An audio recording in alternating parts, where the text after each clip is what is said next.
Sarvodaya inter college जयंती की NCC की 75 B N के commander Shri Shivraj Singh Bisji, all NCC cadets and senior students। पिछले वर्ष अक्टूबर में जब मैं आपके बीच आया था और आप सबसे राष्ट्रीय सुरक्षा यानी नेशनल सिक्योरिटी पर गुफ्तगू करना चाहता था तो अचानक लाइट चली गई थी और मेरा प्रेजेंटेशन नहीं हो पाया था, जिसका मुझे खेद है। आज उसी वीडियो क्लिप को इस्तेमाल करके सोशल मीडिया के माध्यम से मैं आप सबसे उस विषय पर कुछ बातें करना चाहता हूँ। मुझे उम्मीद है कि आप सब विशेष रूप से एनसीसी के सारे कैडेट्स इस वीडियो को देखेंगे और सुनेंगे, क्योंकि एनसीसी कैडेट्स वह जहाँ भी हों राष्ट्र की सुरक्षा के प्रहरी होते हैं।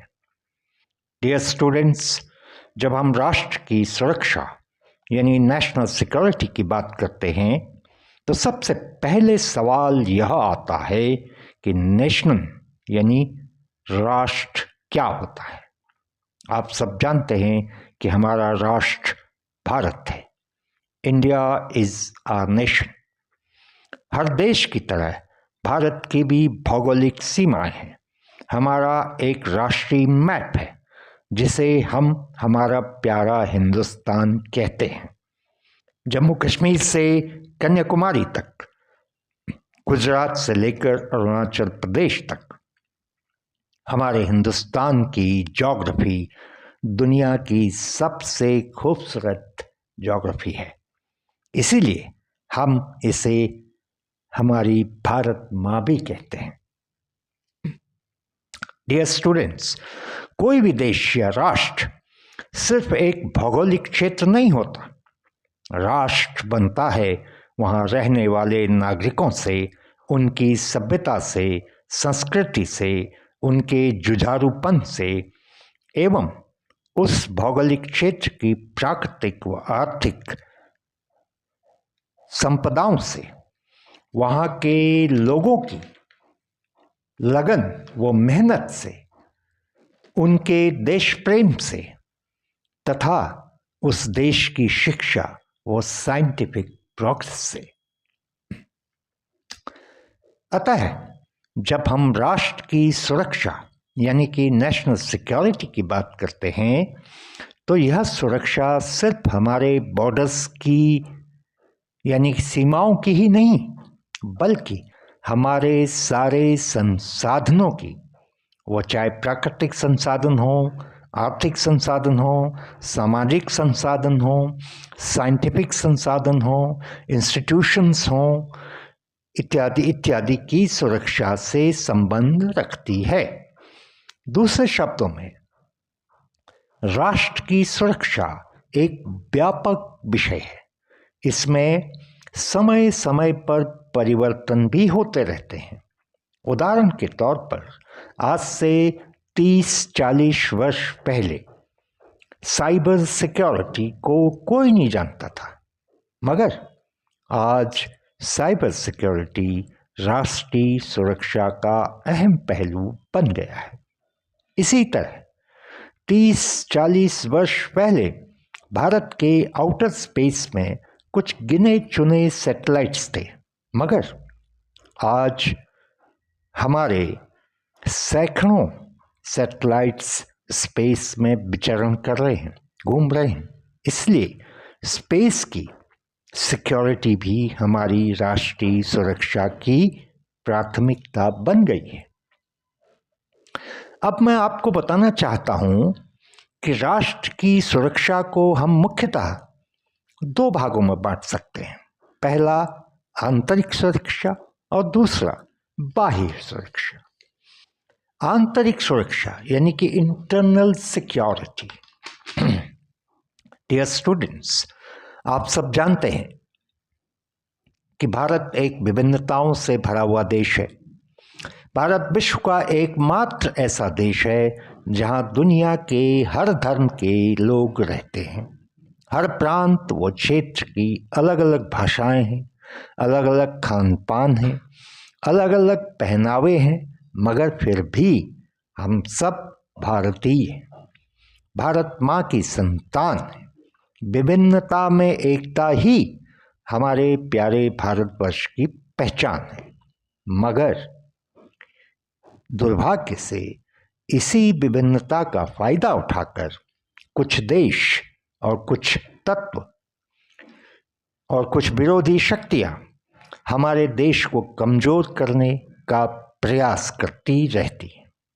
एक समाज को दूसरे समाज से लड़ाना, एक धर्म को दूसरे धर्म से लड़ाना, जाति के नाम पर, भाषा के नाम पर देश को बांटने की कोशिश निरंतर होती आ रही है।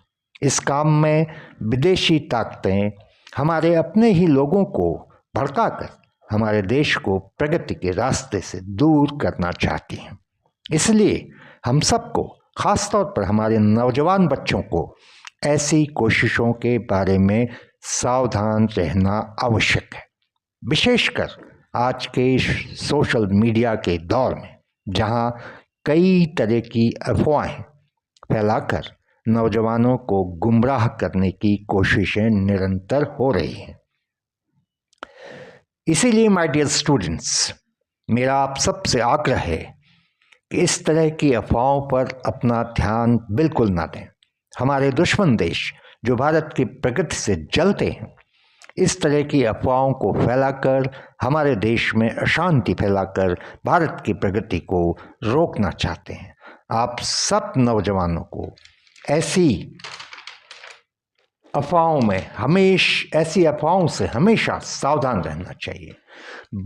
दूसरा एस्पेक्ट है नेशनल सिक्योरिटी का, जिसको हम बोलते हैं बाह्य सुरक्षा, यानी कि एक्सटर्नल सिक्योरिटी।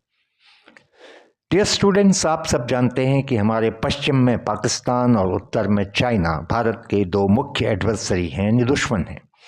यह दोनों देश मिलकर भारत की प्रगति को रोकना चाहते हैं।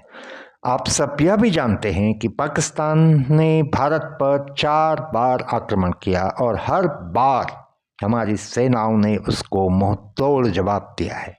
यहाँ तक कि 1971 में पाकिस्तान को तोड़कर बांग्लादेश बना दिया, जो ईस्ट पाकिस्तान हुआ करता था, और पाकिस्तान के 90,000 सैनिकों को आत्मसमर्पण करवा दिया।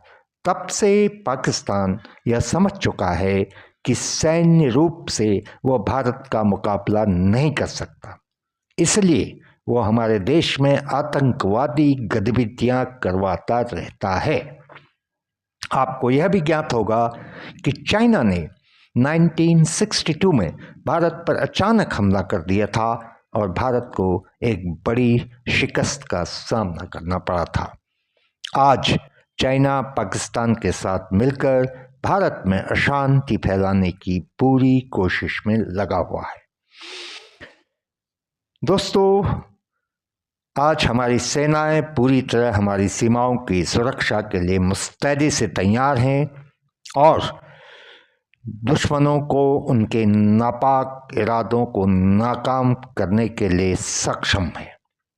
डियर स्टूडेंट्स, ऐसे वक्त में जब भारत दुनिया में एक शक्तिशाली राष्ट्र के तौर पर उभर रहा है, दुनिया के कई देश भारत की इस प्रगति से ईर्ष्या रखते हैं और हर तरह की कोशिश में लगे हैं कि भारत को एक शक्तिशाली राष्ट्र बनने से रोका जाए। तब हम सब की, खास तौर पर आप जैसे नौजवानों की यह जिम्मेदारी है कि हम ऐसी शक्तियों को, वो उनके नापाक षड्यंत्रों को सफल न होने दें। इसके लिए हमें अपने राष्ट्र के प्रति समर्पित होना होगा, अफवाहों से बचना होगा और राष्ट्र सर्वोपरि की भावना को आत्मसात करना होगा। किसी भी राष्ट्र का भविष्य उसकी युवा पीढ़ी होती है, जो आप हैं। आप ही भारत का भविष्य हैं और आप ही भारत के भविष्य निर्माता हैं। इसलिए मैं आप सबको भारत भारती के भविष्य निर्माताओं के तौर पर नमन करता हूँ और आप सबसे आग्रह करता हूँ कि राष्ट्र फर्स्ट की भावना से हमेशा ओत प्रोत रहें, बजाय इसके कि देश मेरे लिए क्या कर रहा है। आपकी सोच होनी चाहिए कि मैं देश के लिए क्या कर सकता हूँ। इन्हीं शब्दों के साथ मैं यहाँ अपनी वाणी को विराम दूंगा। आप सबका बहुत बहुत धन्यवाद।